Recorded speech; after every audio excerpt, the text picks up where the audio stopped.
All right, I'd like to bring to order this evening's meeting of the Middleton Select Board, Tuesday, January 7th, 2025. I'd like to remind everyone the meeting is being recorded both audio and visually.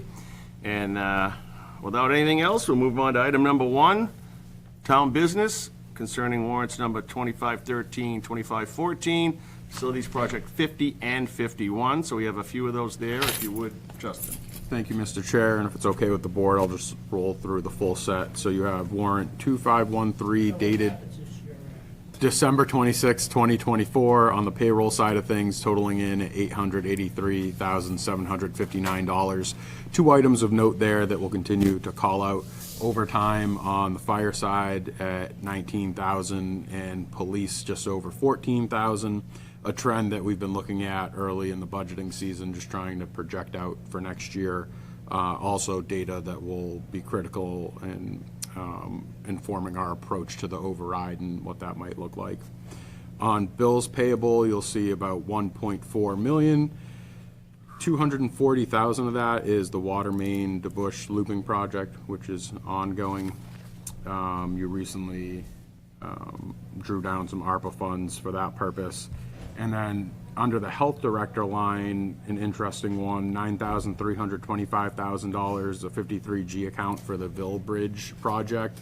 So I know there's been some rumors and rumbling around town of whether or not the Angelica's property is going to move forward, and all indications we've seen, and this is one of them, is that they're still moving through the process. I know right before Christmas, Mr. Onium was out there with Tracy looking at the septic system and things like that. So it seems to be moving forward. And then two larger ones towards the bottom for the school and town side, health insurance premiums, $222,000 and $160,000 respectively. And the facilities project warrant, fairly large one on this, just over $3 million going towards construction. I think in particular, from a visual standpoint, you'll see the progress for the Town Hall Community Center, Council on Aging towards the back of the lot. As planned, the facilities, for the facilities project, the public safety facility was a little bit ahead. They got their exterior sheathing on, and then directly following, now you've seen following suit, the Town Hall. So a bulk of that expense can be attributed to that. I will mention that Brian LaRoche, the OPM for that project, is going to be coming before this board at your upcoming January 21st meeting, just to do a little bit of a deeper dive on the financials now that we're more or less in the midway point, to give people an idea of where we are. We are under budget, which is good. We don't want to offer a hard figure, we're going to come in this much under just yet. It's still kind of early in the project, but we like to give people a rough idea of where we are. And then turning the page, warrant number 2514 dated January 9th, 2025, $847,600 for payroll, once again, overtime and in significant quantities for the fire department and the police department. And then bills payable, $584,876. A couple items to call out there. $4,500 for 49 South Main Street redevelopment. So that is also consulting fees from our office relative to that project, and specifically the $2 million grant for that intersection in the approach up to town meeting, or special town meeting, this past December. So that's a situation we're continuing to monitor. All indications we received from the state was that if we weren't compliant by December 31st, that we would lose that grant. We've reached out to EOHLC proactively, but we haven't received any official determination yet that we've officially lost it. So we'll keep you posted. And under the accountant line, a $32,000 DPW fire insurance claim for a new compressor. So that was something that was damaged in the fire that we saw over the summer in August. That is something that's reimbursable through Maya. So we just had to pay that up front. And then for the facilities project at the bottom, a significant smaller number than the previous warrant, $115,260 for construction phase services, just wrapping up the calendar year 24, starting fresh heading into this new year. So that's everything for now. I don't know if you have any questions. I'd be happy to answer them. Probably better for Doug, but wasn't the compressor felt that it might have been the area of the in the area of the cause, the start, I should say? not the It cause. was the generator. Oh, it was a generator, yeah. okay. Okay. And I'll move to accept warrants 2513, 2514, and facility projects warrant 50 and 51. Second. All right, we have a motion and a second, no more discussion? All in favor? Aye. Opposed? Passes unanimously. Thank you, Justin. Also, I believe if we've had the time to look at the minutes from open session, December 3rd, 2024, and December 17, 2024. If we have any questions or anything on those? Move to accept as presented. Thank you. I do have one course, sure. question. Under the adjournment, it was a unanimous adjournment, but there's no time on that? Thank you so much for noticing. We need to touch base because there was an executive session one of those evenings that you have to do minutes for that I was not present for. So we need to touch base because those are your executive session minutes. So I'll send you an email tomorrow. We'll get organized for that. And then we'll include that time in the final set of minutes. Okay, but we can accept these as they are? Correct. Okay. I'll second your motion, Costa. All right, we have a motion and a second, including an amendment. All those in favor? Aye. Aye. Opposed? Passed unanimously. Thank you. And Mr. Sulzback, Town Administrator, updates and reports, please. Thank you, Mr. Chair. A handful of items around town. I just wanted to note that I'll be meeting with our building commissioner, Mr. Fitzpatrick, to discuss the Candlelight property next week. In a broader sense, we've had a lot of conversation about the northern 114 corridor, the kind of identity crisis we have up there. Some of that's related to the existing zoning, and it will be addressed through the more comprehensive zoning review. But with that said, a few times a year, we do get some folks to come through town and kind of kick the tires on it and want to workshop some ideas.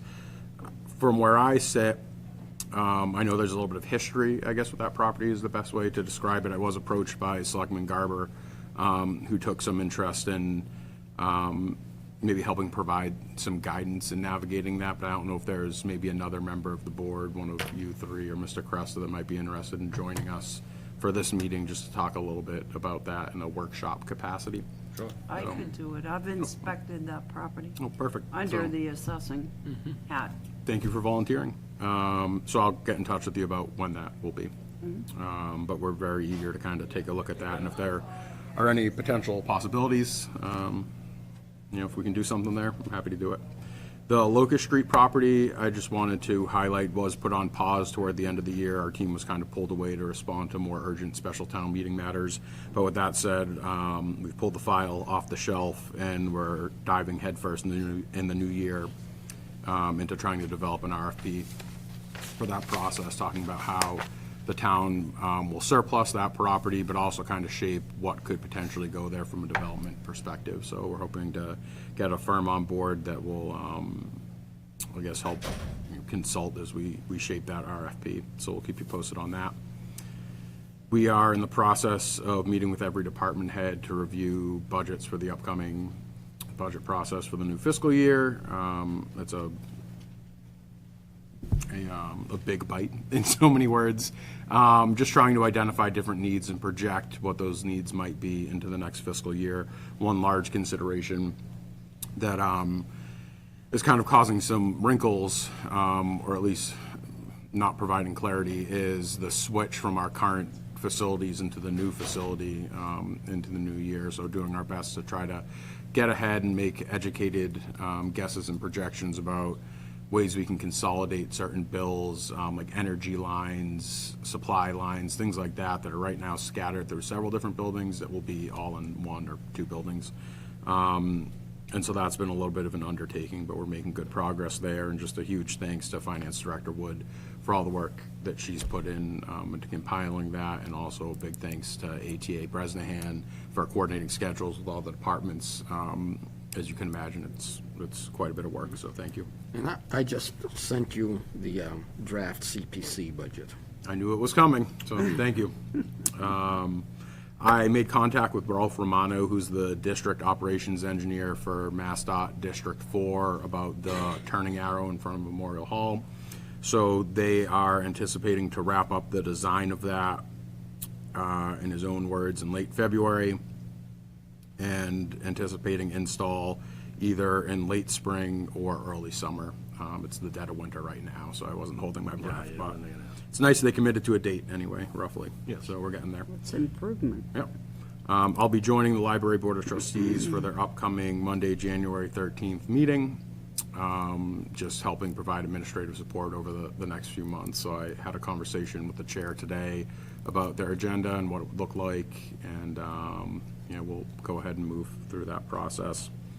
The Planning Board, ZBA, Affordable Housing Trust, and Master Plan Committee will be meeting tomorrow evening to participate in a presentation from our new town planner, Anna Burry-Karmer.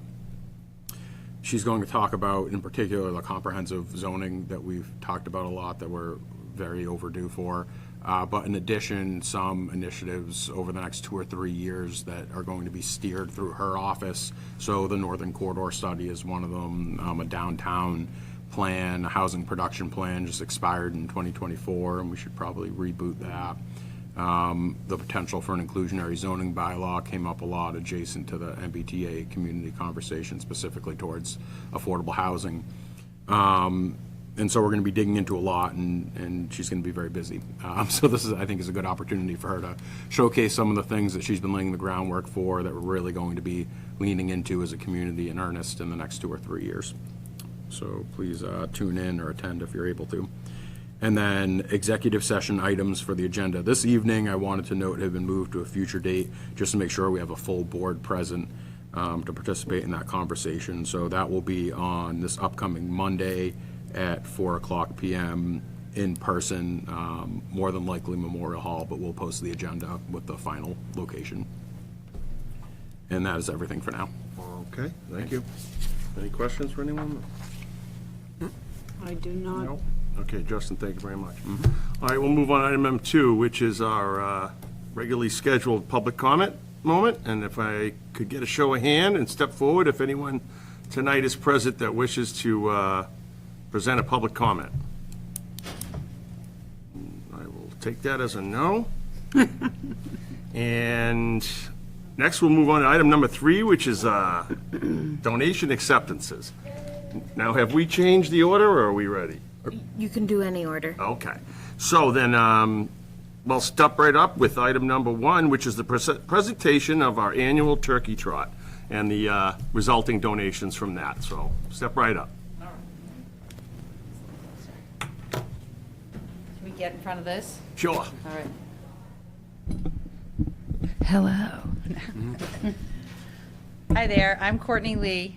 And Michelle DeBonis. We are the Turkey Trot ladies. So, hi Justin, good to see you again. Hi, everybody. Likewise. Good to see you again. So this was our 7th year, and we had an awesome year. We had the most registrations, 817 registrations. Not all of them showed up. The weather was a little.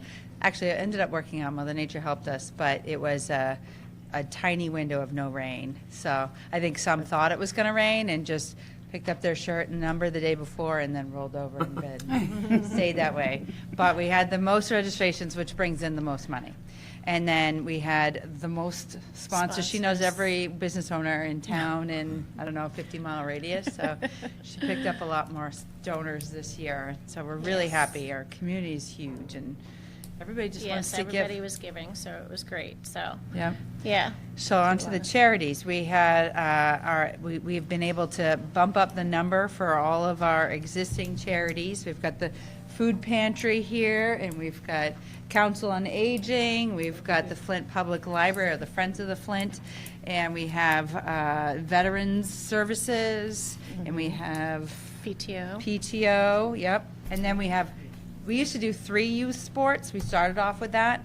We're doing 10 this year. Yes. Yes, and those are all our friends back there, here to receive, yay.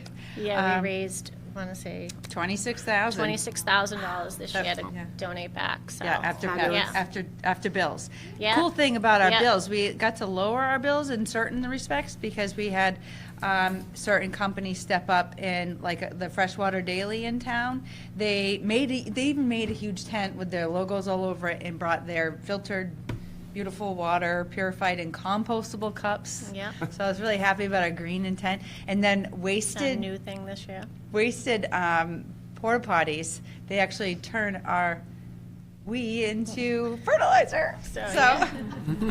so we were good on the way in and good on the way up. Yeah, so we had some cost savings along the way, which really helped us to be able to give more. So I'm Yes. really happy. Yes. And thank you, everybody, for Yes. I'm excited for all of the folks that we're giving the money to, because they're the ones Well- that really do everything. We just have a fun little community race, but Yeah. these guys are the ones doing it all year long. Yeah, it makes it gonna- all worth it. Take a hiatus after this. Until next year. So here are Yeah, go right ahead. all of our added sports. We've got so we've not just added Middleton, but we've also added Masco. Our kids are getting bigger, so that includes all Tri-Town. Yep. So we got soccer, baseball, softball, basketball, both the Middleton and the Masco, so we go all the way up to 8th. Masco youth football, it's Bill King back there. I guess I could do that for everybody. We've got Jenny Lukowski, I got it all right, all right. And the Brian Coop, we've got Derek Green and Greg Noel here representing baseball, as well as, let's see here, what else do you guys do? You're basketball a little bit? Yeah, he's basketball. Yeah, he coaches my daughter, actually. Yeah. Softball, that's Michelle and David DeBonis, they're the board. Youth basketball, Masco basketball, did Joe Bella show up? No, okay. And then we've got, I already said, Bill King and cheerleading. Do we have Nikki and Brenna back there? We're field hockey. No, they're field they're hockey. Field That's hockey. right, I switched the two, they're Yes. brand new to me. So they're our field hockey. We've got lacrosse here too, and we started doing track in cross country, because why not? We're a running club, so, yeah, so makes sense. Yeah, and then we do the rail trail as well too. So we have all the big checks. You want to vote us in first, and then we can do a picture No, or no, something? you said this is the highest effort since you've been doing it? in Yes. 8 years? Yes.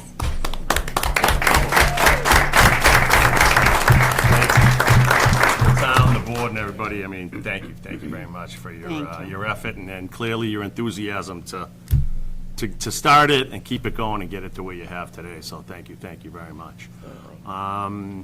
No, I could, I don't know if we had any other comments or anything anyone wanted to make? Can you tell us how much you're giving to each of? Sure, absolutely. So each of the sports will get 500 each, so it's 5,000 total. Quick with my math.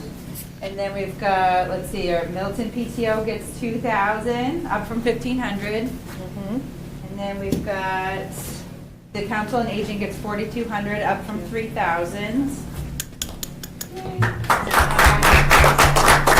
with Friends of the Flint. So the Flint Library gets their checks paid or bills. The Friends of the Flint pays for what the library needs. So they also get 4,200, up from 3,000 last year. And also the veterans, 4,200, up from 3,000 last year as well. Yeah. And then, yeah, the youth sports, I did one big huge check for 5,000. And then this is you, Frankie, Mr. Gorgeous, 5,426. That's where we started. But we're trying to catch everybody up. Yes. Good stuff. Frankie, No, I'm it's gonna amazing. say, he's usually good for it.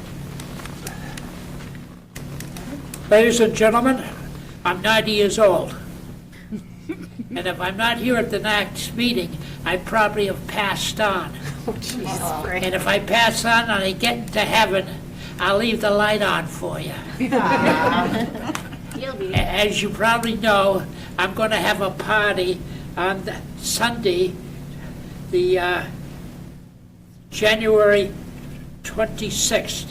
That's Sunday, January 26th, between 12 and 1.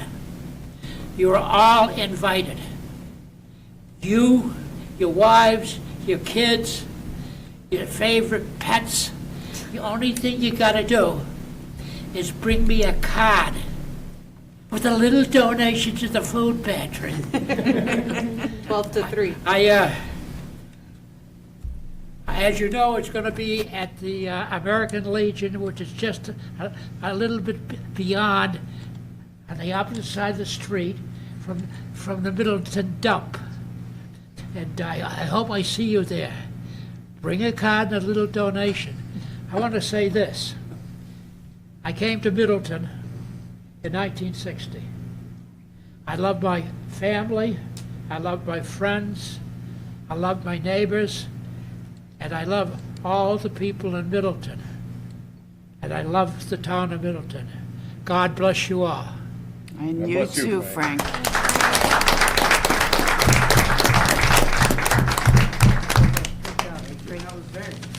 All right. So I'll move to accept with much thanks the donations of the Turkey Trot organizers to our Veterans Agent, PTO, Food Pantry, COA, Friends of the Flint, and Youth Sports.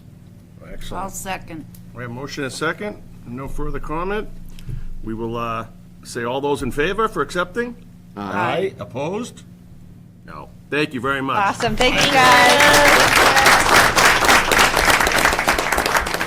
Can we do a photo? Yeah. Sure. Can we get everybody? Do you mind if we do it in the hall? Yes. We'll do it where the risers are, Wanna go ahead and they'll do take some it? more donations. Thanks again. Switch out.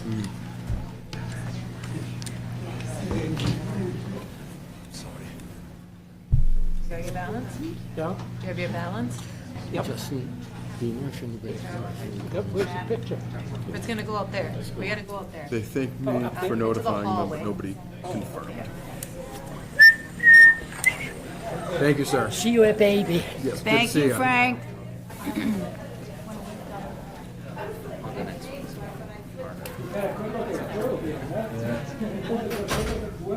You're lucky, lucky guys.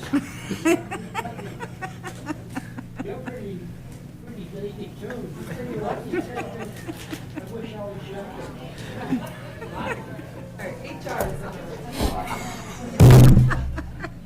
Oh, Jillian, good luck with all that. Okay. All right, with that, we'll move on to item number 2. It's also under donation acceptances. This one also for the Middleton Food Pantry for the amount of $1,000 from the Bethesda Lodge number 30IOOF. I'll move to accept that $1,000 donation. I'll second that. Motion and second. All in favor? Aye. Opposed? None passes. And finally, an additional Middleton Food Pantry for the total of $1,000 from the Jeff and Carol Kirby Foundation. So I'll move to accept that $1,000. And I'll second it. All right, all those in favor? Aye. Opposed? Passes unanimously, all of which with great thanks. Okay. Item number 4, if they're prepared. Chief, your timing's right on. Matt, could you forward that email with the presentation to Jackie so she can get it on the laptop? I tried to, yeah. How are you? Hi. Hey, nice to meet you, sir. How are you? Nice to finally meet you. I thought I recognized you.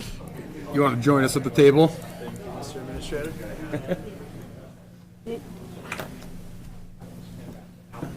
You're next, Chief, whenever you get them settled. Okay. Whenever you...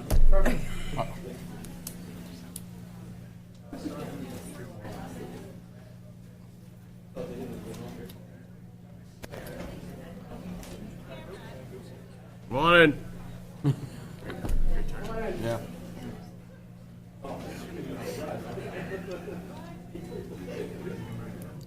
Yeah, right off the side, gentlemen, over there, baby.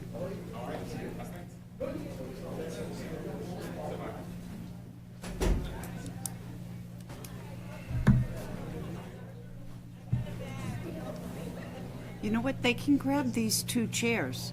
You guys can grab those 2. Okay.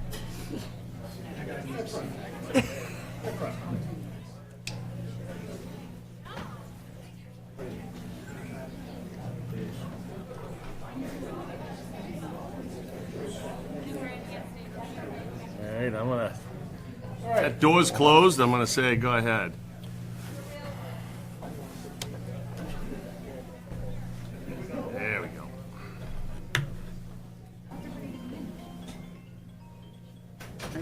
Mike's in, chief is in.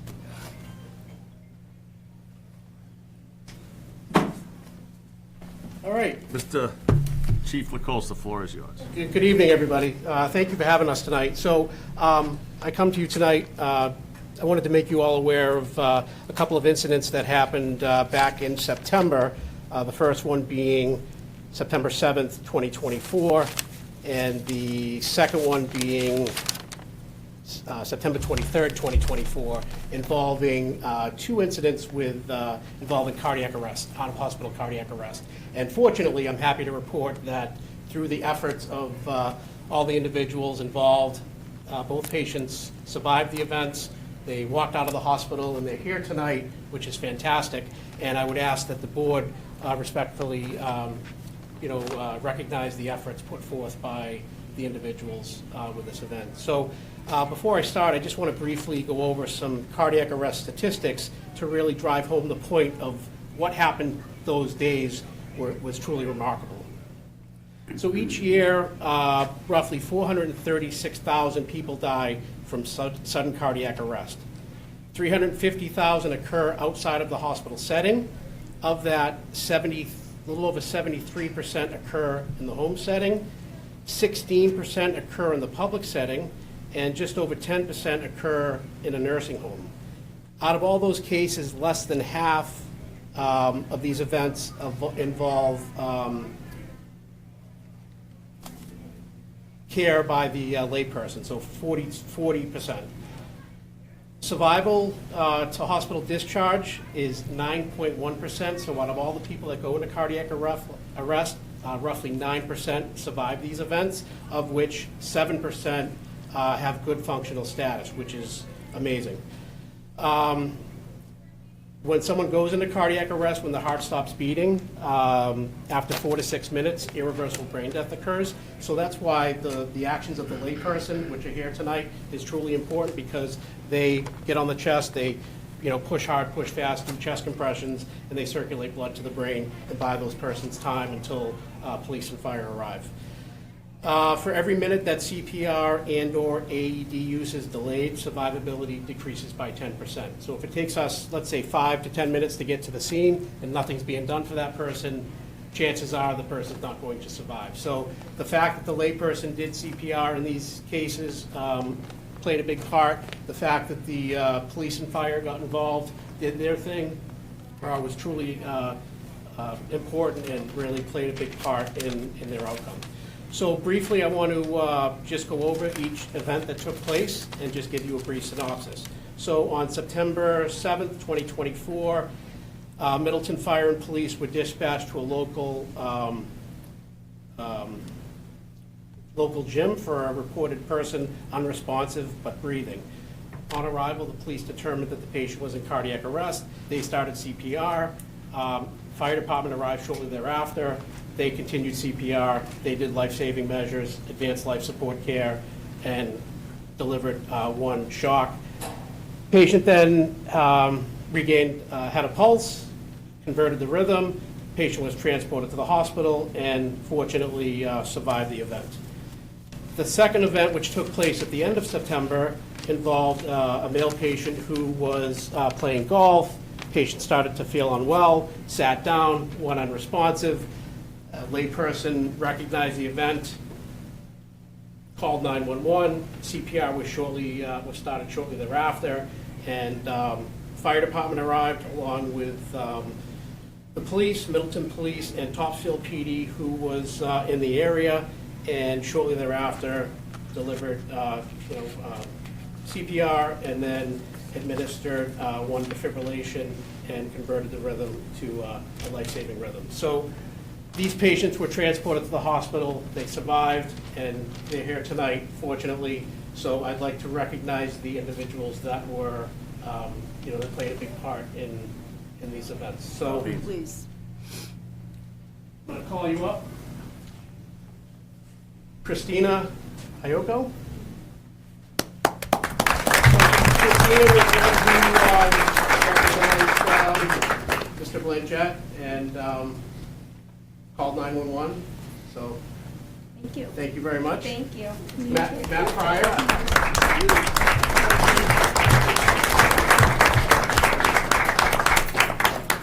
much. Officer David Ricky from Topsfield PD.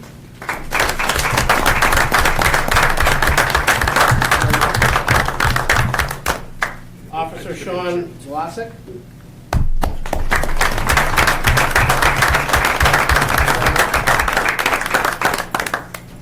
Thank you. Middleton Police Officer Costa Aganis.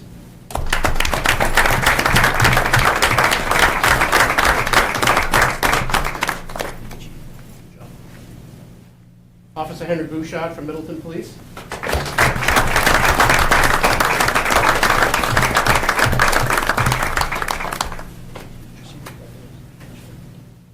Officer Samantha Seela, Middleton Police.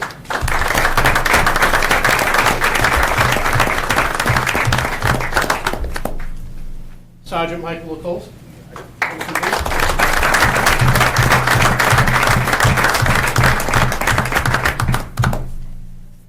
Lieutenant David Leary, Jr., Middleton Fire.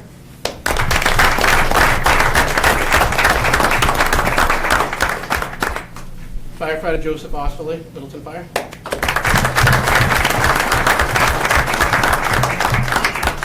Firefighter Robert O'Leary, Middleton Fire.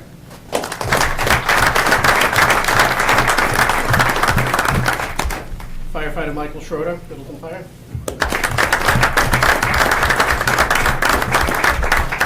And last but not least, Firefighter Alice Walsh, Middleton Fire. At this point, I don't mean to put anybody on the spot, but I didn't know if Mr. Blanchett or Laura, if you wanted to say anything. You don't have to, but I just wanted to give you the I opportunity. would like to know, yeah, and I have things. Sure, absolutely. Who were the four people that saved me? The four young men, you guys? I'm old. Oh. I got stuff for you. So, everybody gets something different, but it's cannolis and coffee. I didn't get done. Appreciate it. Thank you. Thank you so much. Thank you for saving me, guys. Really appreciate it. There you go. Nope, these two were. Nope, I was on the second one. Too bad you already got cannolis. Thank you very much. Thanks, guys, I really appreciate you. Thank you. I want to say to the town, thank you. I think you've got a fine police department, a wonderful fire chief. These guys are super. I'm an old person, and they kept looking on me, and I'm fine. Absolutely fine because of these guys. Really appreciate it. I have hugs from you. Thank you. Thank you. Come on, you anyway. Thank you. Thank you. Thank you. My family says thank you too. And thank you, Chief. Thank you. Thank you.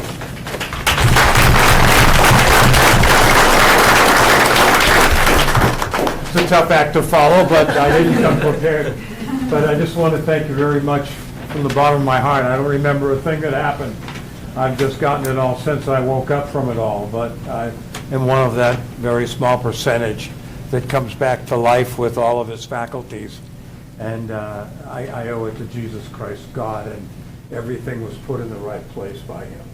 So I thank you so much for everything, and my wife thanks you too.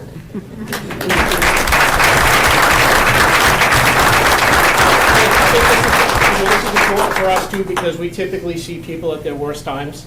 And to be here tonight and to see these two individuals in the shape they're in and just really just to see how well you've done, it means a lot to us. And, we're very happy for you both, so thank you. Thank you.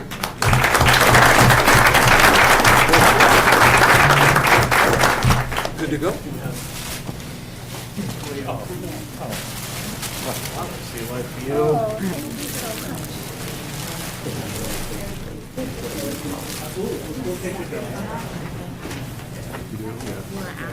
Thank you. Folks want to have some photos in the hallway, please, outside the door, and we can take some photos of you all that were involved. Thank you very much, gentlemen.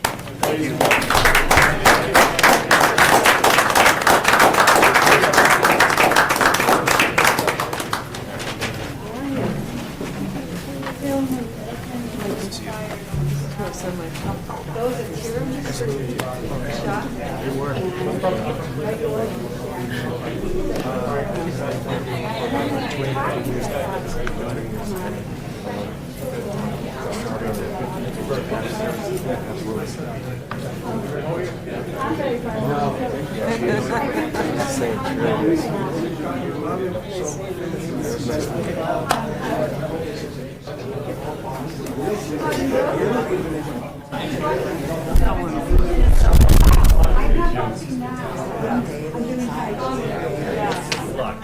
Yeah,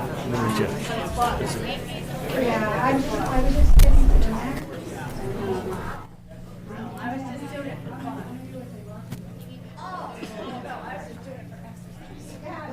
All right.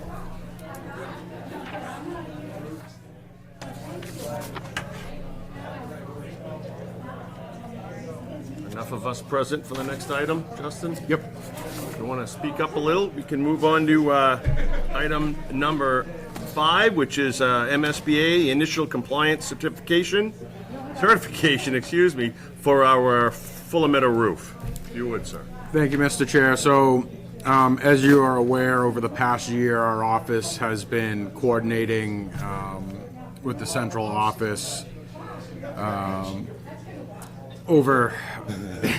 Just gonna give it a minute. Sorry. Okay. Our office has been coordinating with the schools, particularly for the Fuller Meadow School here, where a portion of the roof, a significant portion, is well overdue to be replaced. Thankfully, it qualified through the Mass School Building Authority for supplemental funding. We've worked with Superintendent Morrison, gone through that process over the past year plus, and we're accepted to the program, which is excellent news.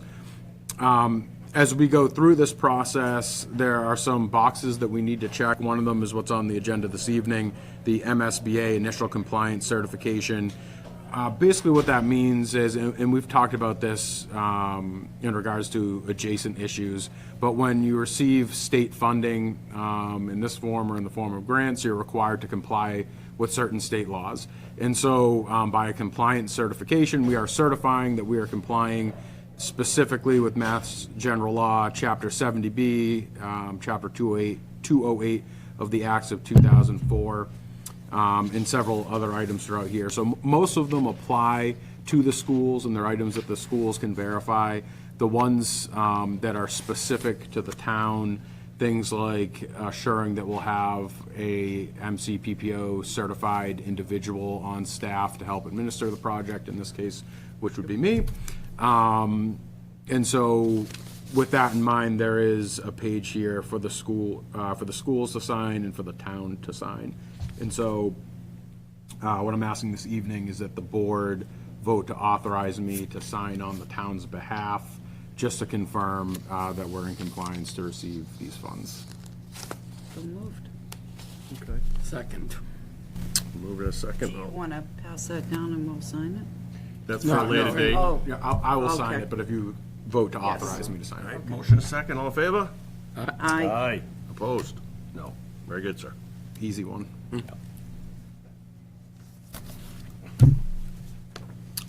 All right, now we'll move on to item number 6. Thank you for waiting, all. It's the Masco Capital Update with our Middleton representatives. You certainly, yeah. Sure. Take your most comfortable positions and. And while not presenting immediately after the life-saving ceremony. Yeah, there's a couple tough That answers. would be a tough one to follow, huh? There was 2 tonight. I know, that was. 3, 2, and then turkey trot. See, it's all about preparedness. You guys have copies of the charts? We do. Yeah. We're good if you're good.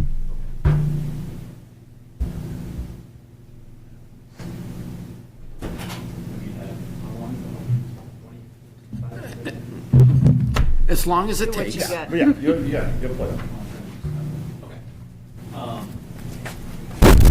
going to informally go through the charts that we presented at the November 13th meeting to the full school committee. by the way, I should maybe introduce myself again. Matt Alexander, I'm the chair of the DCI subcommittee, the Masco School Committee. I'm Trevor Currier. I'm the vice chair of the Masconomet Regional School Committee. Kendra Petroni. Lisa McInnes. Thank you. And so, so I'll go through the charts that we briefed that the DCI briefed to the full school committee on November 13th. I've made a few updates just based on information that we've learned since November 13th, but for the most part, it's 95% what the school committee saw 2 months ago. So I'll jump down to chart 2, and I will just say, in terms of a disclaimer, these are still the views, opinions, and decisions of just the DCI. These have not been approved or vetted completely through the full school committee. They have been briefed to the full school committee, as we talked about, on November 13th. It was generally well received by the school committee. There was no pushback on any of the positions that we sort of asserted. But I just wanted to make sure that everybody was clear that this has not been voted on or approved by the full school committee. Thank you, Matt. Yep. Okay, so chart 3, the introduction. The DCI has been working intimately, and when I say intimately, almost weekly throughout the fall, putting together a new capital plan with the school administration. We continue to bucket things into 3 categories. Category 1 being the roof, HVAC, and building management system. Category 2 being the turf project. And then category 3 being all other capital projects.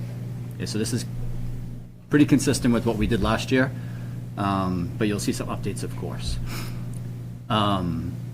Again, the big picture strategy was developed by the DCI and the administration. Final recommendations are being prepared for budget season, which, as you know, starts right about now. I think we have a meeting on the 22nd of January when we'll be briefing the full school committee again with any updates since the 13th. Now, just in terms of a bottom line up front, the core tenets of the current strategy recommendation are to stick with the request for $650,000 that we talked about last year at this upcoming May town meeting. The 26 budget. For the FY26 budget. And what that would be used for is to complete the HVAC study that we got feedback on from the town, to do a study on the track and softball fields, and to do the 2 elevators internal to the buildings need modernization, and we can talk through that in detail later on. But those are 3 bigger projects that we need to get done this upcoming fiscal year under that $650K. And we're going through the larger list right now with Jeff and Mike, trying to figure out if there's other smaller ticket items that we can fit into that $650K budget. Now, the study and for the HVAC and the track and field were things that came up since last year. The study for the HVAC was something that we got feedback from the towns on. But study for the track and for the softball fields have since come up. That's what I'm getting at, is last year when there was sort of an agreement to go forward with, $400,000 for FY25 and $650 for FY26. The $650 encompass different things than what the $650 you outline now. Yes. And so the things that aren't sort of, that have been not included in the 650 now, that were included in the 650 last year, are deemed to be able to be put off? Well, some of them may have been done already. Okay. That we were able to fit into the budget under the 400K. Some of them we deemed being able to put off. And I'll talk about how we categorize all the category 3 things in a few minutes. But to get to your question, yes. Okay. So that's sort of the basis for the 650. Then the next sort of bottom line up front is we'd be going for the quote-unquote big ask in May of 2026 for categories 1, 2, and a subset of category 3. So that's what this presentation is going to walk through, is what those 3 categories look like. And then I know there's a lot of curiosity around the turf project. So the DCI has recommended to the full school committee that we proceed with a single stadium field as opposed to two fields, to try to align a little bit more with the temperature of the town in terms of budget.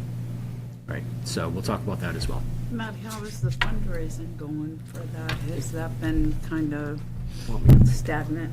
What's that? For lack of better terms? Sure. Yeah, I can take a break from talking. So fundraising was really contingent in our eyes on getting permits.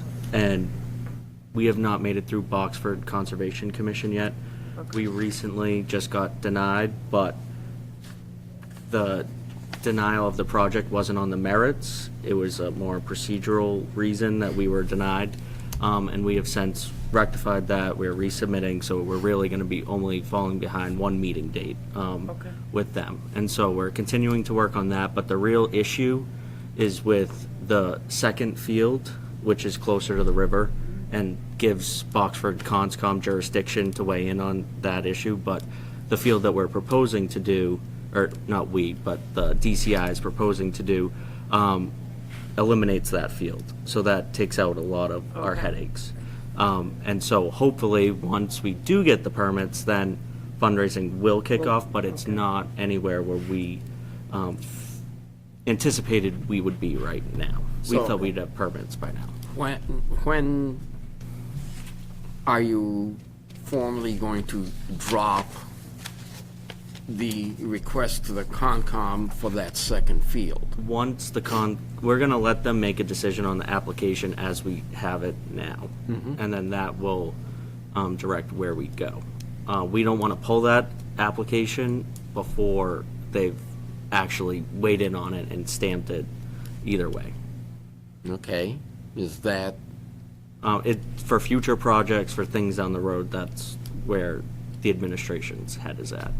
okay, I would think that you would want to get the permit for the field that the DCI is going to be proposing moving forward to as soon as possible to kick off the fundraising as soon as possible. Right, and I shared that view, and it's the administration's opinion that we need the no, if it's gonna be a no, or we need the yes, if it's gonna be a yes on that section, that portion Yeah. of our property, if, for considering future projects, as we'll get into a little bit further. I think it's good feedback. If it's going to be another 4 weeks until we have a decision, we'll wait the 4 weeks. If it's going to be another 8 months until we have a decision, we should probably just move forward.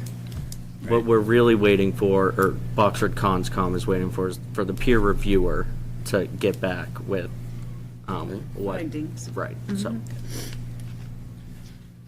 Okay, next chart. On chart, key dates. So I'm going to go through this relatively quickly because we'll walk through all of these in detail. But again, we briefed in November the full school committee.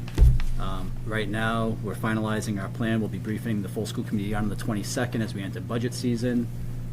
Tonight, we're briefing the Middleton Select Board, and we're also, the other members of the DCI are also talking to their respective towns. We're going to talk about the MSBA application process a little bit. The MSBA did announce an invitation to apply for the MSBA Accelerated Repair Program. That application is due in March, and so the administration is starting to work on that application as we speak. I mentioned the May town meeting. I'm not going to go through those. May 2025 town meeting for $650K, that's coming up. And then again, we'll execute those studies. We'll do the elevator modernization in FY26, and then in May of 26, we'll go to the towns with the big ask, so that we can, with any luck, be able to start execution of the larger capital plan in FY27. Okay, so I have a chart on each one of the three categories. Category 1, so roof, HVAC, and BMS. So in terms of the roof, we did go out and get a new cost estimate. We got that cost estimate provided by Gale Associates in October. The roof estimate came in at $8 million if we were to execute it today. More realistically, knowing that we're not going to start execution of a roof project until mid-26, they also gave us an estimate for $9.2 million to reflect the inflation associated with that extended start date. These estimates don't include an OPM. If you guys remember, we'll be talking about OPMs within or outside the construct of the MSBA process. Right, if we end up with going through the MSBA and get approved for that accelerated repair program, they will be appointing us an OPM. Else, we'll be searching for our own OPM. And as I mentioned, we'll be submitting the MSBA application for the roof as part of their 2025 biennial opening. When I say the biennial opening, this is actually an opening for projects to begin in 25 or 26 or 27, excuse me. This is the first time that they're doing this, that they're taking this approach. So we'll see how that unfolds. The good news for us is that they reduced the age on roofs to 20 years. It has historically been 25, and we won't have a 25-year-old roof until next year. And so this 20-year-old age is certainly unambiguously going to allow us to be able to submit an application. On the HVAC and BMS side, as I mentioned, we'll be requesting funding to perform the HVAC study. We would do that at the beginning of FY26 so that we have results from that HVAC study by the end of the calendar year, which would allow us to take some time to figure out with the building committee that we've established what sort of HVAC solution we would want to go after, understand the funding needed for that, and get that into our capital plan in time for the May 2026 town meeting and capital request. So in addition to estimating costs, the study would also explore HVAC and BMS options, so geothermal, heat pumps, etc. And we did get the study cost estimates. Study cost estimates came in at $156K for the HVAC study. That is something that we received since this original briefing. And, you know, I know the chair had suggested at one point that 150 be, see if it could be added to the 650 for like an 800,000, but you don't see the need for that at this point. So, for the HVAC study, the elevator modernization, and the track softball study, we won't sum up to $650,000. We have a DCI meeting on Friday to talk with the administration about things that Jeff and Mike would have envisioned to also put into that. So I'm not going to say that we won't come under 650. No, I don't know that this is going to push us over 650, but I suppose I'd wait until Friday to have that discussion with Mike and Jeff. I think one of the things that we also have to pay attention to is how much we can concurrently execute at once. There's a long list. I didn't include it here, but there's probably 50 projects on the Category 3 list. And, you know, not every $20,000 project can be executed concurrently, even though they're cheap, right? So we're aware of that as well. Matt, sorry, just a quick question. The report that Gale Associates put together for the estimate, is that something that's publicly available? Certainly, yep. And I guess my follow-up is the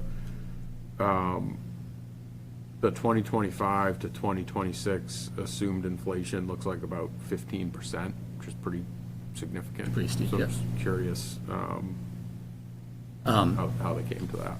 It's in there. I don't remember the details of exactly how, but it's in the study, and we can go back and look at it. And then in terms of the administration, working with the MSBA or going through the application process, it seems like starting this month and into the next 2 into March. Do they have like a handler at the MSBA? Have they reached out at all and they're like coordinating directly with them? Yes, Okay. so there was 2 activities. They've had a couple one-on-ones with the MSBA, and they also had participated in a Q&A session. I forget if it was back in December or mid-November. Great. Or over the last couple of months, they participated in the Q&A sessions with them. Thank you. Yep. Do you guys mind just writing down the action to send the Gale report? Thank you. Okay, anything else on category 1? All right, category 2. So, Actually, could we circle back just for 1 second? Sure thing. Matt, do we have, I think it was February budget season, do we have a complete one-line list, not with cost, I'm not looking at that because it's breaking it all down, but a complete list of what the needs are going to be working up to that big ask? So starting for FY '26 budget, going into '27, what is the total item list of needs? we do. Okay. We absolutely do. When you say needs, you're saying projects? Yes. Yes, we have that list. That is basically our category 3 list that I mentioned is I probably, didn't look that fast. sorry. But you're still working on filtering out or whatever. or- It's a living Not document. filtering out, but Honestly, maybe it's a- display. It's a living document, right? We go through it every couple months. I mean, in the fall, we were going through it every day as we were prioritizing those things into priority 1, priority 2, and we'll talk about that in a minute too. But it's a living document. I mean, things come up and things fall off. And, but yes, we have a snapshot of what the needs are at any given moment. And we can share that with you as well if you like. Thank you. All right, category 2, field stadium. So just as a reminder, the original plan for the turf up project was to go off and do 2 turf fields. We originally anticipated that the cost of those 2 fields would be in the ballpark of $12 million. They came back, Stantec came back, and it summed up to 18.5, was it? And so we were pretty disappointed with that. I know the Turf Up Masco Sports Foundation folks were very disappointed with Stantec as well. In fact, Stantec's coming in at our next meeting tomorrow night. They're going to be talking to us about some of the bumps that we've encountered with them. Nonetheless, the DCI still feels like a stadium is needed by not just Masco, but by the Tri-Town community. But we explored different options, and you can see the 3 options on the chart here. The first option is to stick to the plan, build 2 stadiums, maximize the number of fields that we have. The cons of that, of course, are it's very expensive, and as Trevor was mentioning earlier, we have conservation challenges there. The second option was to execute only on the currently designed stadium field. Right, so just lop off the second field and stick to the plan with the stadium. It gets Masco in the community a new stadium. It gets us a reduced cost down to about $12 million. The cons, of course, are that we're down to a single turf field. And we don't necessarily explore other cost savings, which would be included in option 3. Right? So we considered for a moment, could you go back and re-engineer the stadium to be even more cost effective? And after some deliberation, we decided that option 3 probably wasn't our best path forward. We would end up with a bill for yet another study, going back to the towns for more money to do another turf study to save, an unknown amount of money, and to really compromise what we thought was the right solution. So the DCI has recommended back to the full school committee to proceed with option 2, which is to lop off the second field, stick to a stadium as was planned, and we can easily do that with the package that Stantec has designed to date. They created the package so that way if we only wanted to move forward with a single field, we could do that. There was no redesign needed. That's the one I starred. So, And Suntech is the designer, correct? they're the designer, yeah. But they also do construction. That I don't know. I don't know that they do construction or if they're the project management. for it. Because, I'd have to get some clarity on that, I think. because, I mean, they can design it, and then you have to go out to bid for it. And so somebody else may, be the ones that, construct it. I'm just want to be sure that they don't think, if they also do construction, that they think that they will just roll over and do the construction. Right. And by doing it all combined, you don't need to hire a specific OPM for this project. It's the OPM of the big ask. Because anything over 1.5 needs an OPM. I think that was $1.5 the, I think that was the plan of the administration. Yes. But, if you were doing it, in pieces, Yep. you would Then need to. that's different. Three. Now, we'll debate till the cows come home on the percentage that an OPM costs, but it's a percentage of the total cost. So at the end of the day, whether it's a percentage of 10 million plus 10 million or a percentage of 20 million to do it once, it's probably a similar cost. But there's probably efficiencies in there.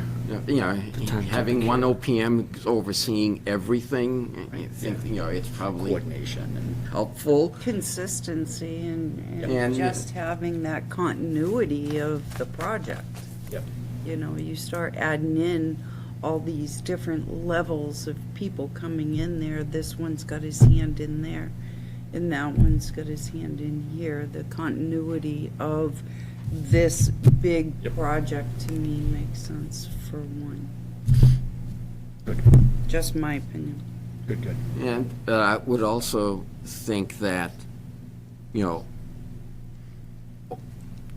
to build, the budget for the big ask, you get, the construction estimates.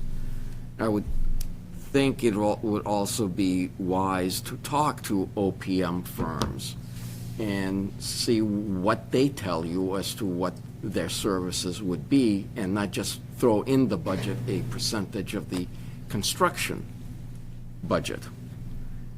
Because, the OPM, if, say, the OPM is 10%, and, the construction estimate is $10 million, but the OPM tells you we can do, we'll provide the services for 500, does that mean the construction estimate is too high? Right.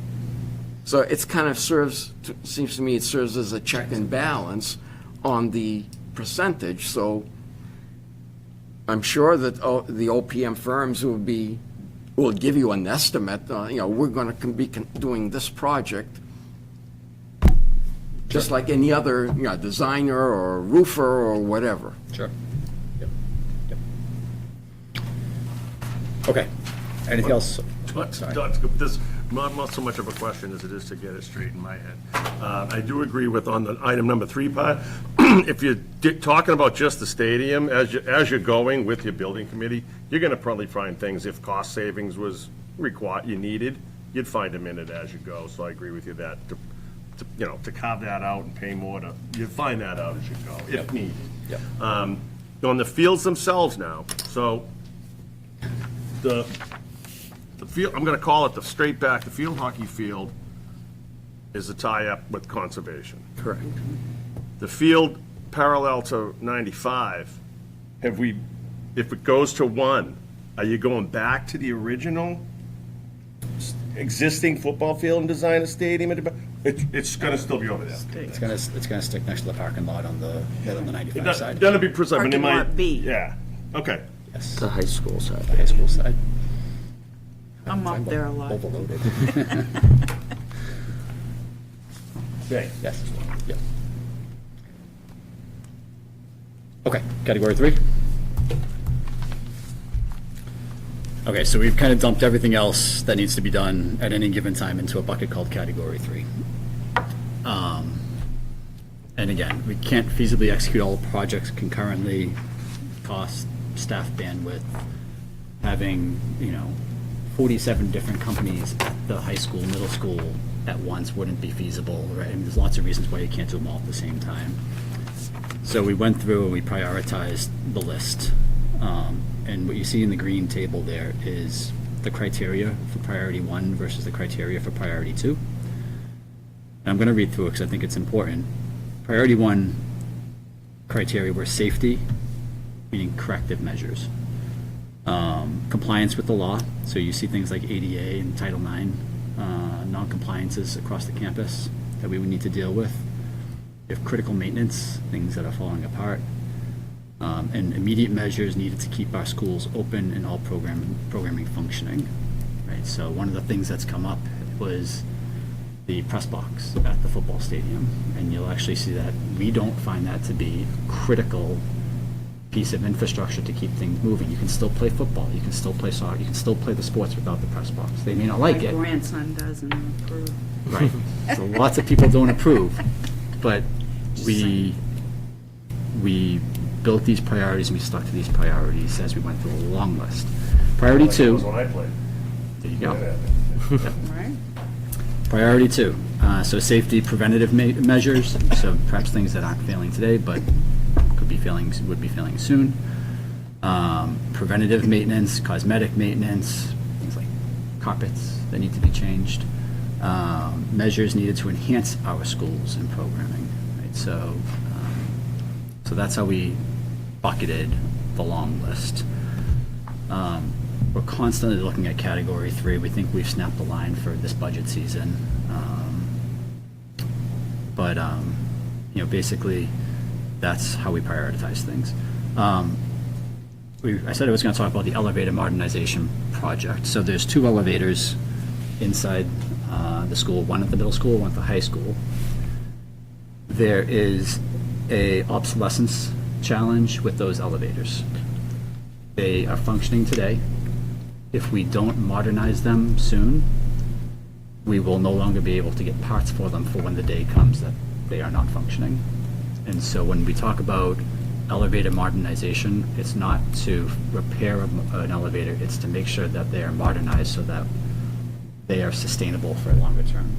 If we don't, and we get into a point where we're trying to buy end-of-life components, it will be a very expensive endeavor to replace those elevators. So, Probably less inexpensive than at the end when you're trying to find those parts, can't find those parts, and you're putting in new elevators. right. Are these Otis elevators? I'm sorry? Otis? I don't know.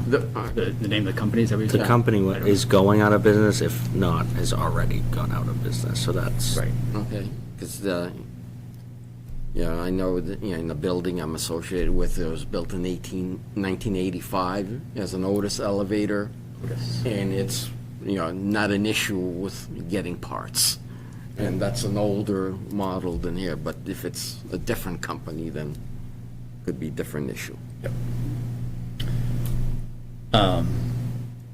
So we talked about this within the DCI, and basically, we deem this to be critical to get done in this upcoming fiscal year.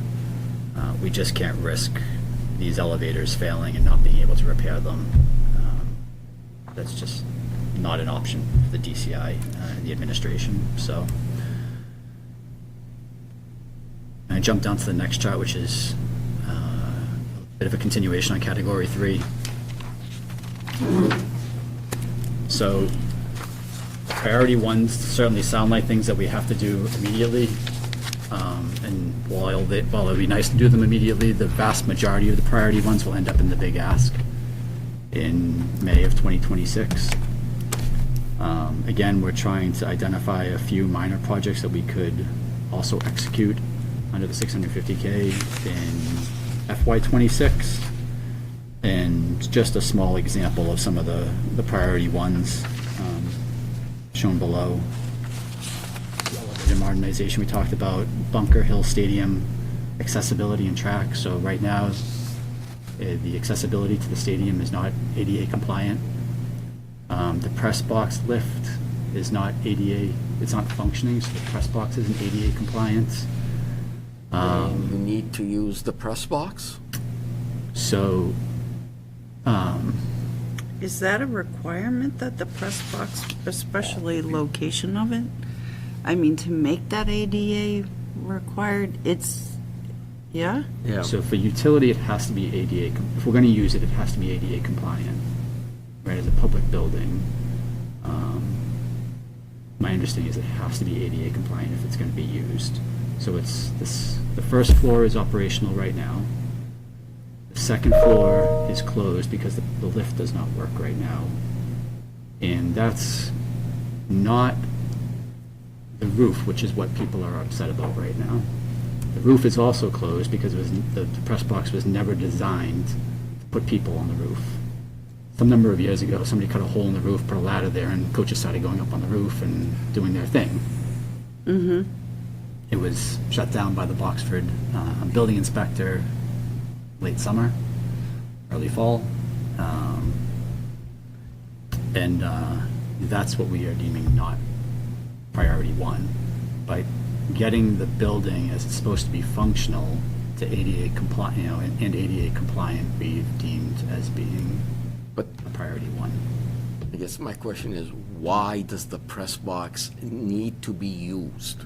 So, I think that the attitude of the administration, and I'll speak for myself, I believe the DCI, is that if we have buildings on our campus, they should be functional, right? We shouldn't have stagnant buildings, press boxes that are condemned, well, not condemned isn't the right word, Yeah, closed. that one up, Matt. Right?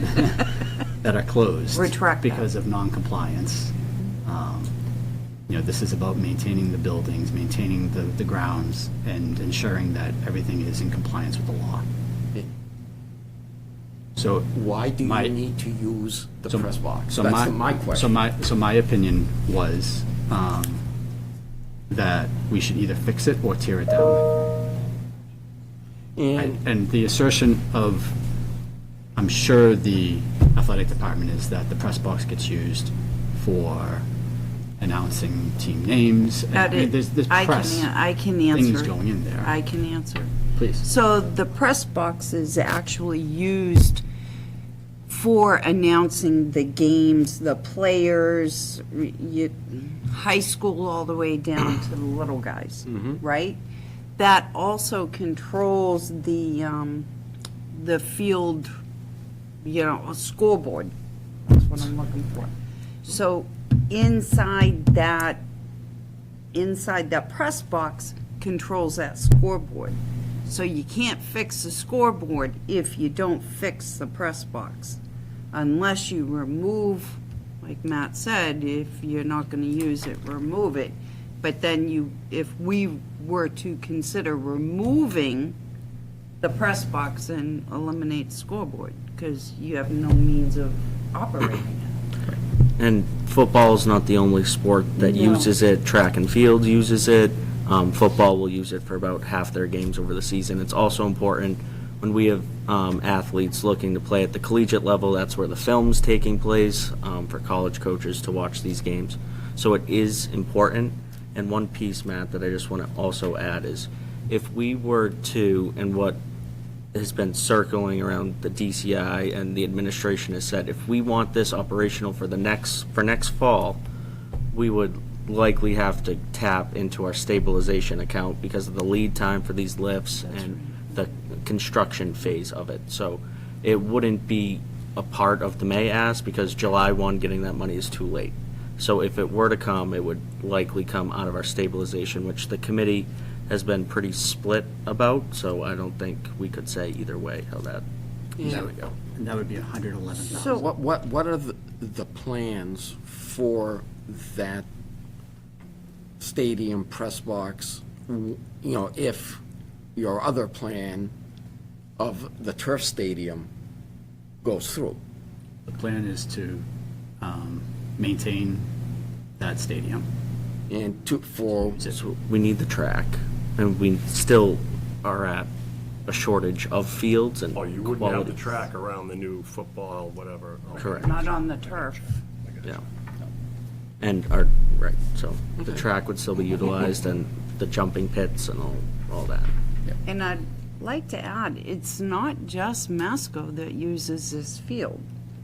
I mean, there are many lower level. Our JV goes on there, our elementary, our youth is on there all the time. These fields are, that field is used from sunrise to sunset during, I can speak for football, both Friday, Saturday, and Sunday, as long as Masco's not using it. I mean, And it's in playable condition. With It that is. field, by the end of the season, that field is all torn up mud and a wreck. But at the start of the season, it looks great. super.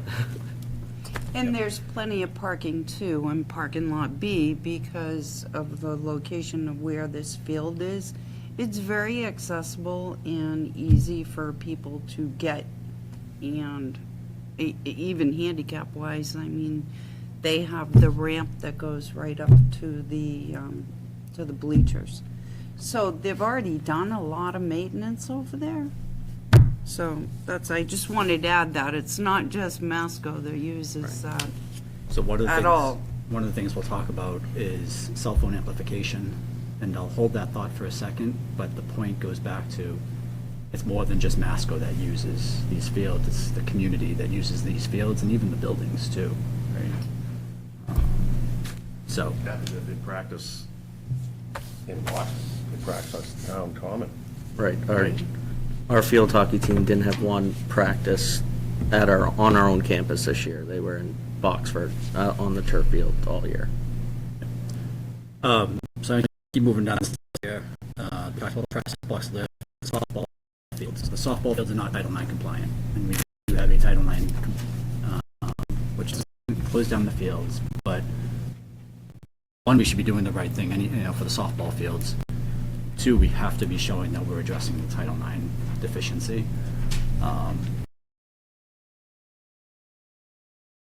Left field, I think, is 120 feet, which, if you're a big Little League field, 100 feet. So, so we need to address that, which is why we're starting the study there. Auditorium audio systems are a safety issue. I forget the details, but it has to do with a power outage. The audio systems don't work in a power outage. Did I get that right? Sometimes they don't work, period. Sometimes they don't work, period. Right, and there's a couple. Witness it. There's a couple. We'll stress it, like in the field house. We started to make some repairs, I think, to it because there was an issue there with a similar situation, like you were saying. But yes, you're right on the money. It doesn't communicate with one another. So if you're in the field house and if you're walking down the hall, the PA doesn't talk, you can't hear and or understand. It's all jumbled. If you're in the auditorium and they're trying to speak in there for like the music or the bands or chorus or whatever, that they should just shut it off. Yeah, I don't think one Kids overrides sing. the other. It really is. It's horrendous. I do remember one of the things. So the auditorium is a muster point for the community in terms of a disaster location, and yet if there's a power outage, they can't communicate over the PA system. So that's why we deemed it a safety issue too. And the hallways too. The hallways going up to B wing and C wing. You can't hear the audio there. Okay. Not too much about And I that. was like, you working there now, Deb? I think I'm spending too much time there. Lightning protection. I mean, our exposure is we don't have a lightning protection system in place. Right? I mean, I think we were uninsurable for a while, or we remain uninsurable. Because we have been struck by, I think we've been struck twice. So 2 times I know of. Yeah, Keep your eye on the ball. recent memory. No umbrellas. Yep. So I think you guys get the point here. I mean, I can keep going. And again, this list is 50 items long. But the school is in dire need of repair, as you guys are well aware. I think like we talked about last year during the budget season, Rick, if I may. We talked about the fact that even though we have administration, I guess is where my frustration comes in, we have two key players in that administration that, in my opinion, seems to have taken this, what I call deferred maintenance. A lot of these items are things that should have been, an elevator has a life expectancy, roofs have a life expectancy. There should be a capital plan with each of these items, and they should be maintaining them. I gotta check it in year 5. This is now 2025. I gotta check the PA system. And none of that has been done, but yet we have the administration that has the titles to do it. So, and I know I won't be everyone's friend on that comment, but at the end of the day, I said it last year during the budget, and I'm gonna say it again. You know, I own property too, investment property. I keep a capital plan. I know when my roof has to be replaced. And this, to me, I think, it seems to me most of these items that I'm looking at in category 3, and maybe I'm wrong, but look to me like it's deferred maintenance. It's And absolutely a lack of doing their job. I'll say it straight up. I would agree that it's absolutely deferred maintenance. I think that a lot of it was inherited. I mean, they've been, how long has Mike and Jeff been there?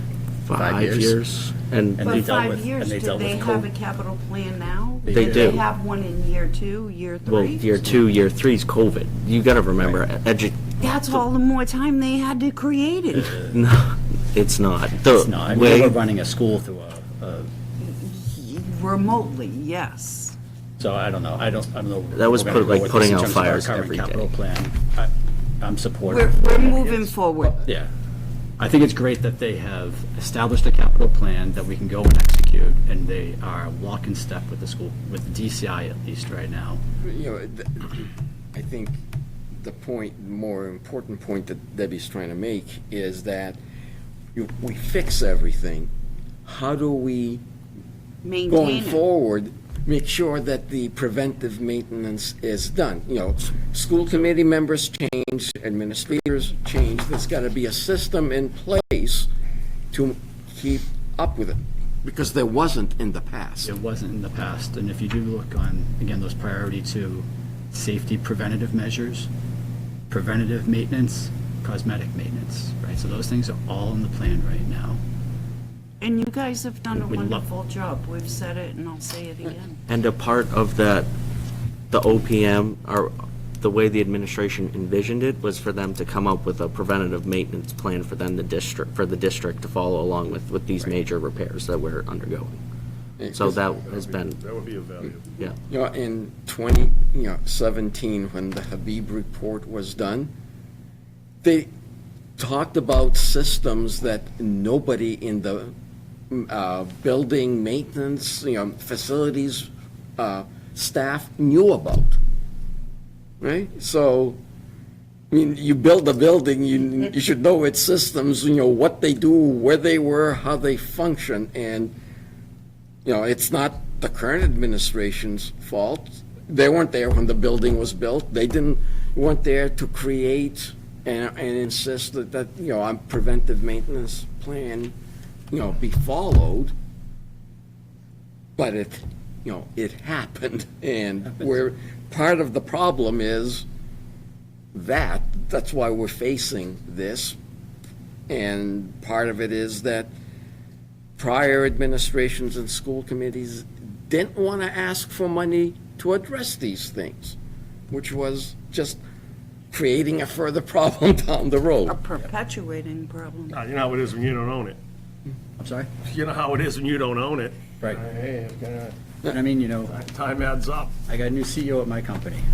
He doesn't blame his predecessors for, you know, the issues that he's inheriting, right? It's our problem now. It's the And you guys administration's have problem done a now. wonderful job. I'll just say it again. Thank you.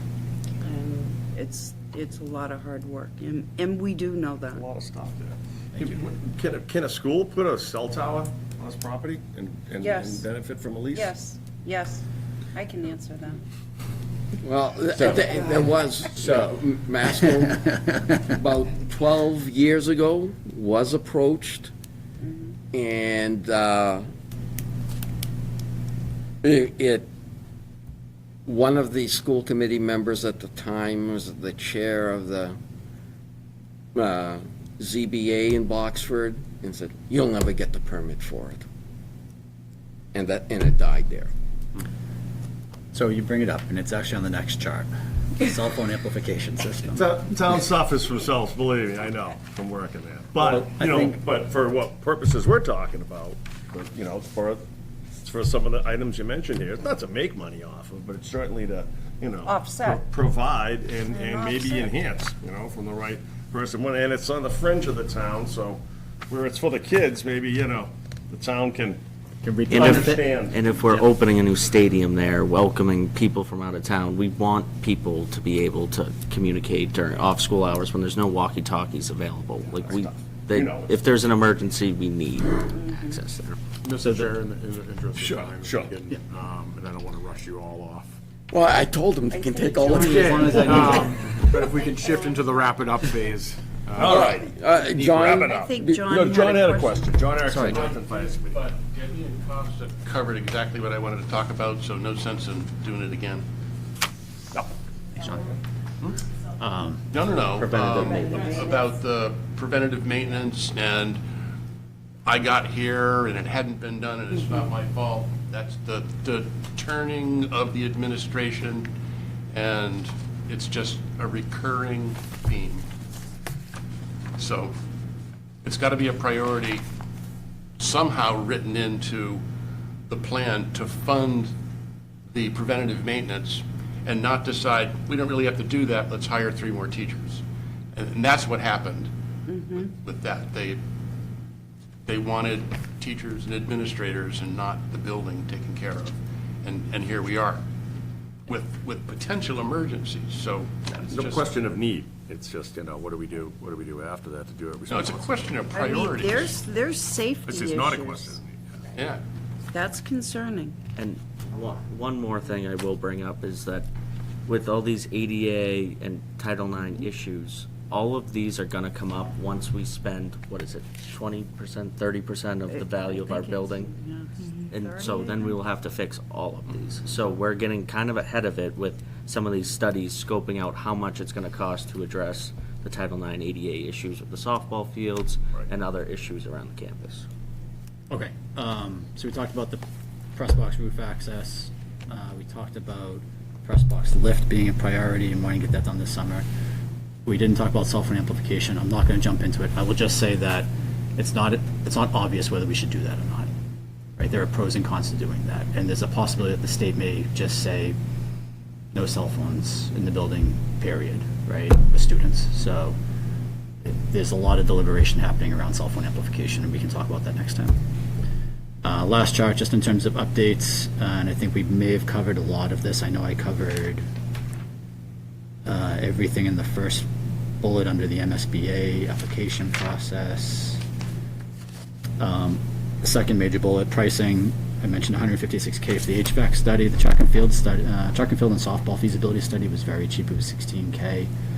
We're still waiting on quotes from a vendor for the 2 elevator modernizations, which we anticipate having by the end of the week. And as I mentioned, we are briefing the full school committee again on January 22nd, and if anybody is available that evening, we'd love to have you come by. Well, you know, if, you know, when you do not, your meetings aren't built to have comments and interactive with your audience, And therefore, like, I watch all the meetings, as, the capital, and budget sections, but I'm not gonna come if I'm not gonna be able to speak, because I can get the same information more efficiently by watching the tape the next day. Sure. So, We've had meetings, I think, in the past where we've had engagement with the Yes, boards, right? So but maybe we you're- could set it up that way? if it's set up that way, then there is a reason for select board members, FinCom members to come. Sure. But if it's just to listen to the presentation, it's more efficient to do it the next night, view the tape. Just one more thing about the MSBA. It's a very similar situation to what Fuller Meadow was experiencing, where they could have possibly needed a special town meeting. So if we do get accepted into that program, it is possible for a special town meeting, similar timing to this year, depending on when we hear back point. on if we're invited or not. That's right. Have they indicated what percentage they would cover? Not to the best of my knowledge. Have you asked? Sometimes they'll give you like a little I don't know if we've asked. indication of what, Might be a worth asking. range. Yeah. They'll give you a range usually. Sure. Yeah, Trevor's point, right.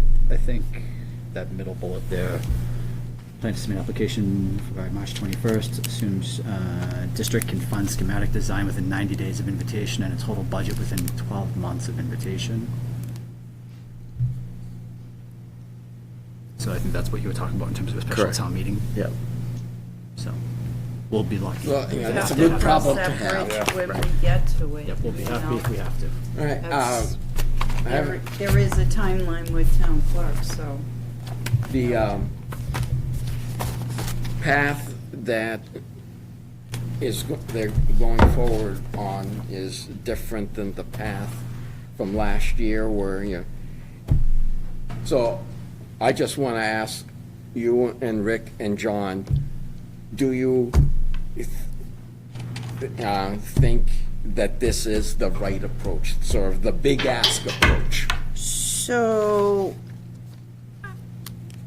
I wish I had brought my budget book from last year that's at my house, because I have everything in there. But if my memory can serve me correctly, this seems laid out better to me. I like the priorities in how they're putting it. I'd like to see all the safety definitely addressed. The other things, in my opinion, are things that can wait. Yeah, they're important, and yes, they should be done. We have so much money invested in this school that was just kind of deferred maintenance. But moving forward, I do like this presentation. Well, I'm not talking about The I'm layout, talking, yeah. I'm talking about the concept of asking for design and construction money at the same time instead of the approach that was undertaken last year, asking for design money in one ask, and then later down the road asking for the construction money based on that design. I like it both at the same time. Both at the same time.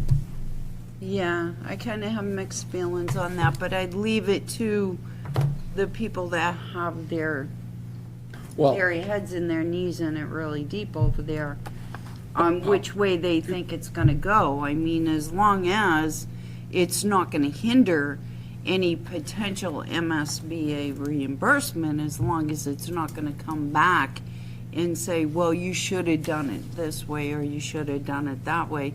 I don't really have, I guess, an opinion on which way. I would leave it to the ones that have been working hard and diligent. I'm just thinking in terms of looking at them both at once tends to put guardrails on the entire thing rather than to, You're a right. lot can I don't change from- disagree. That's why I say. John, do you have an, I prefer it all to go at one time. So do the studies like you're doing, come forward with your best estimate, and get it done, I think, much like we did with the municipal project here, and usually with the schools. We ask for the whole thing. The worst you can be is wrong by a little bit. With any luck, you've got too much money and you won't use it, but I think the other That's the right way to do piece of feedback we got was, or resistance we got last year was around the MSBA process and not knowing whether or not we have the MSBA funding. So this gives us a clear decision by the end of this calendar year so that we know the answer when we go next year for the big ask. Asking for. If I'm remembering correctly, when we had asked, the administration hadn't even thought about going to the MSBA. Am I correct on that, or No. am I No, forgetting? we were going, we wouldn't have had the answer yet. Oh, I'm talking the Saturday budget hearing. No, we had, Okay. no, that was the plan. Okay. There was confusion around that. Okay. But yes, that was the plan, to engage with them. It was just whether or not we should be hiring an OPM and designer before Okay. we engage with them. And so It's all that coming was, back yeah. now. That was a year ago. And we'll keep it there. Anything else? Yes, lots more. Thank you very much. Thank you. You guys do Appreciate it. a lot of Your work, time. and it is appreciated. Yes, it is. Thank you very much. Keep up the good work. You're back when? Well, you don't know, school committee's back. February 1st. Operational first, right? Although, didn't we say? We flip it? They might just only come in for capital. Oh, okay. now that I think Yeah, about it, I believe Masco's only gonna be asked to come in on 3-1. And capitals. Until next year. Give it Right, right, they're coming. 3-1. Thanks again. Thank you. Night. You'll get emails from me though. All right, I'll be waiting. All right. Now, if we can move on and look for a Flint Public Library Conditions Assessment Review. Mr. Chair, could we take number 8 out of order? Number 8 out of order, sir. Thank you. Number 8 is a review and vote on the annual license for liquor, common victual, et cetera. And I'm gonna say it's these two gentlemen in the back. No. No? Mr. Chair, if I No, may, sir. some of them are, and I can go over the Oh, list, go right if ahead. that's all right. So there's a couple of variations tonight, because as you know, we've passed all of our deadlines. So the list tonight includes a few folks. So we have a couple of folks who were delinquent, and then one that there was an issue on our end at one of your prior meetings. So tonight, 2 that are ready for approval that are able to just be moved forward and will be effective as of tonight are the Class 2 license for auto export and the livery license for Dennis R. LLC. And that is a livery license with 1 vehicle. We also have Freddy's Place for a common victualler, non-alcohol. However, they are pending in final inspection. And then Soul Bean Cafe to be approved, which is the one that was an error on our end from one of your prior meetings.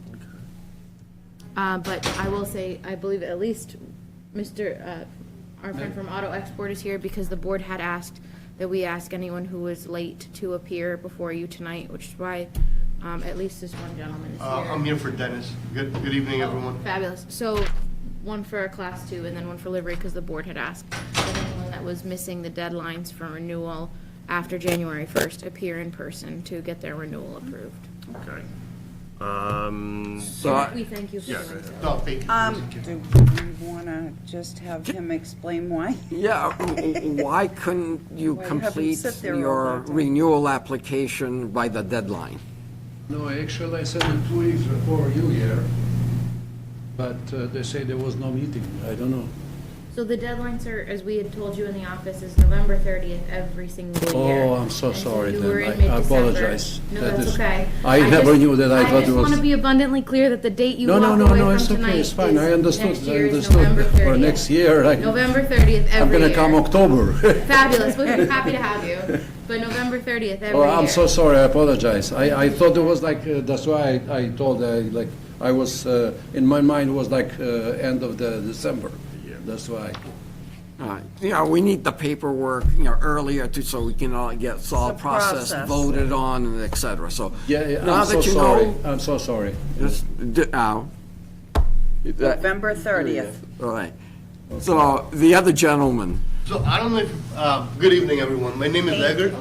I'm here on behalf of my brother, Dennis.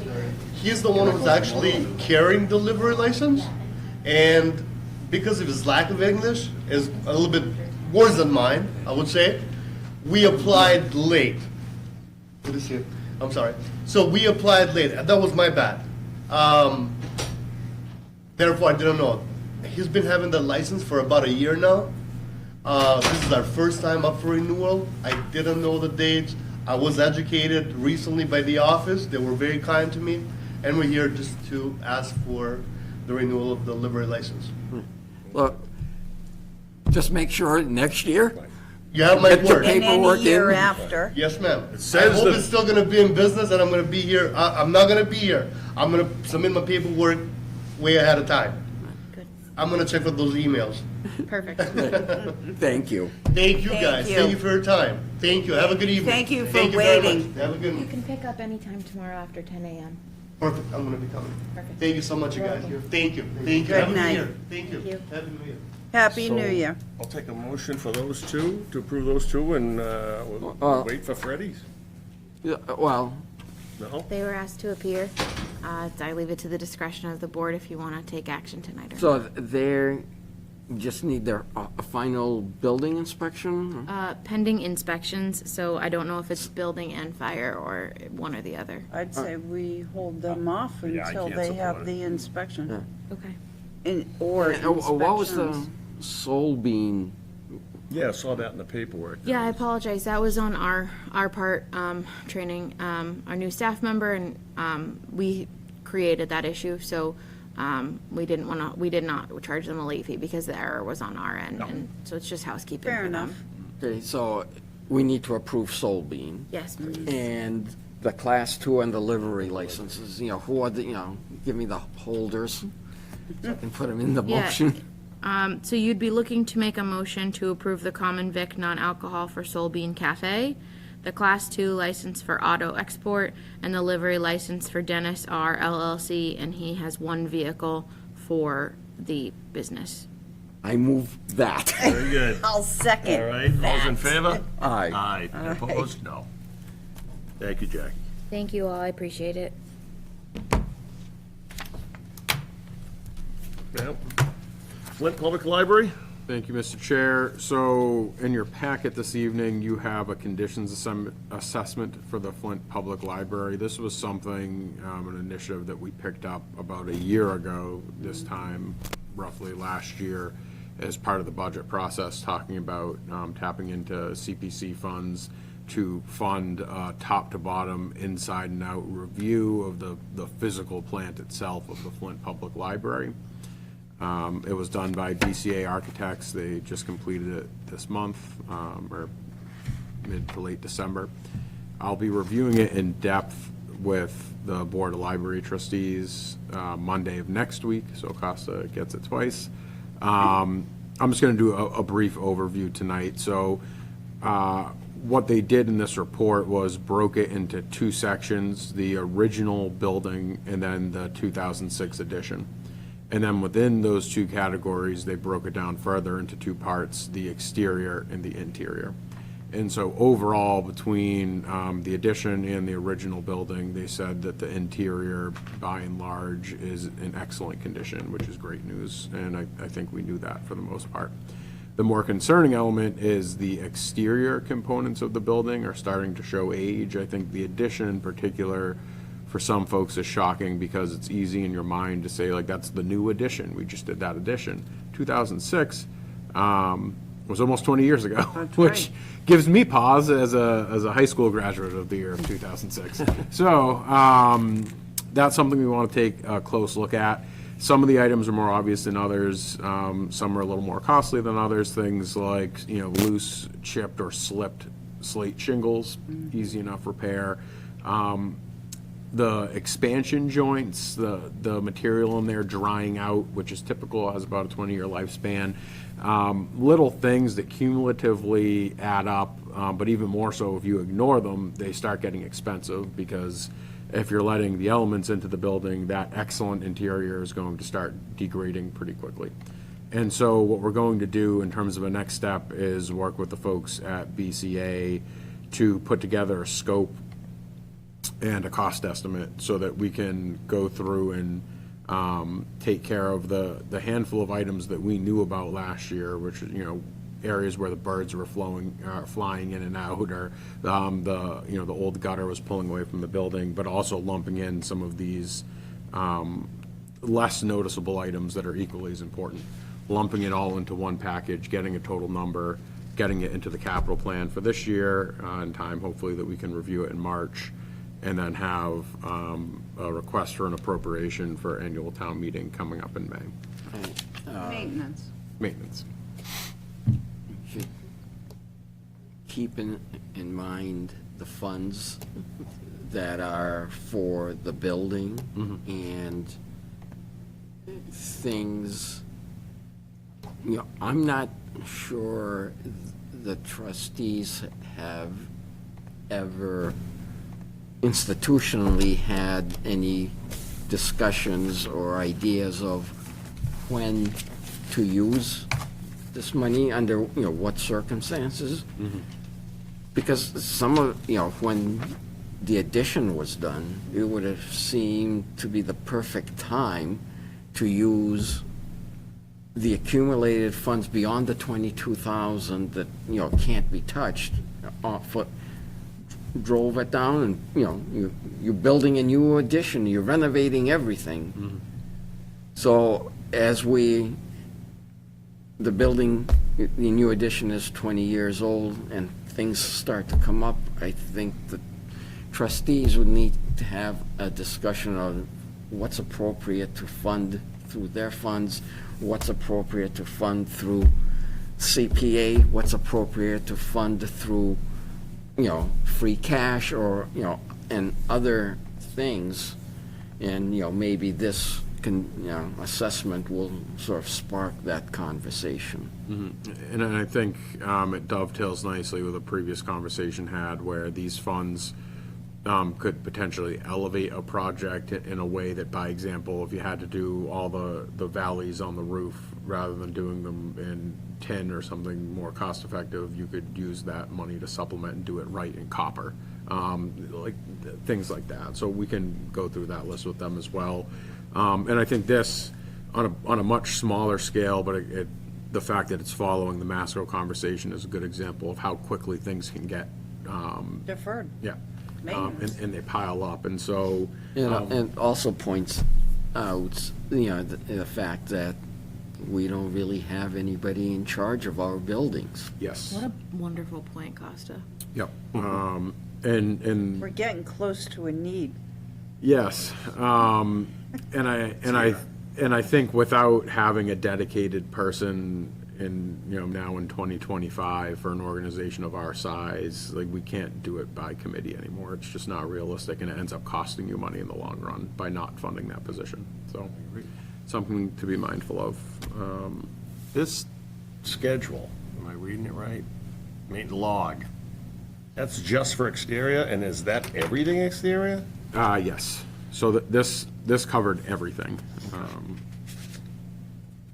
which was nice. And some of Yeah, that's good in and of itself, but I just- well, yeah, right. So, and that's the beauty of doing, because I hate doing studies and reports just to put them on a shelf, but something like this, you can pull that log out and they break it down for you, 5 years, 10 years, 20 years. Take that, drop it right in your capital plan and let it roll. And the other that's the way to thing I do it. was impressed with that too was how they knew where the material, Yes. most of the material, with the exception of one thing, and I think it was one of the mortar items. Mm-hmm. They weren't sure where that had came from, but everything else they knew. Very cool. From the original building. Like what I was what very region the impressed with stone that. comes from, and yeah, it's, Yeah. the work they do is really impressive. Which quarry and, Right. oh my God, I Worth was, submitting to the historical commission as part of the record of the building at Yeah. some point. Yep, pretty neat. But that's it for now. All right, so, as we mentioned, when we have the full board, we'll deal with the items, if anyone saw them posted as executive session tonight, those have been moved for a full board on January 13th at 4 o'clock. I'll take a motion to adjourn. make a motion to adjourn. Updates and announcements. Aye. Oh, yeah. All I don't have any. All right, there we go, keep going. So we're adjourning. Yep. Want me to motion and second? I know how. Certainly.